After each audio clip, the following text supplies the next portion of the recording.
Sveiki atvykę į Junčionių kaimo bendruomenę, į mūsų Junčionių vadinamą sanatoriją.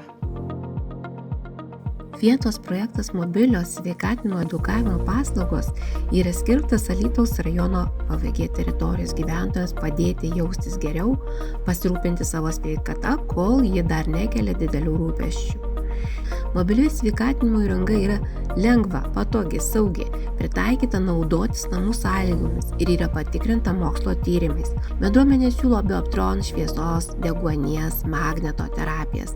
Labai inovatyvią alfa bangų arba kranialinę terapiją, kuri skirta miego gerinimui, nerimui, depresijai malšinti. Projektui buvo skirta 25 000 eurų paramos iš Alytaus rajono vietos plėtros strategijos.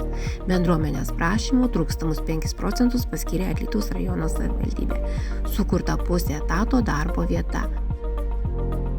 Džiaugiamės mes turėdami tokią galimybę pasisveikatinti. Yra kilimėliai, ant kurių mes šildomės nugarą ir tikrai labai efektas nuostabus. Kviečiu visus į Junčionių bendruomenę pasinaudoti mūsų mobiliąją įrangą, kuri puikiai padeda gauti jėgas ir sveikatą.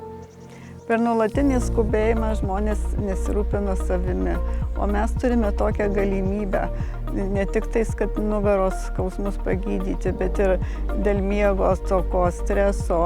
Ši aparatūra labai yra reikalinga ir naudinga mūsų visiems sveikatoj.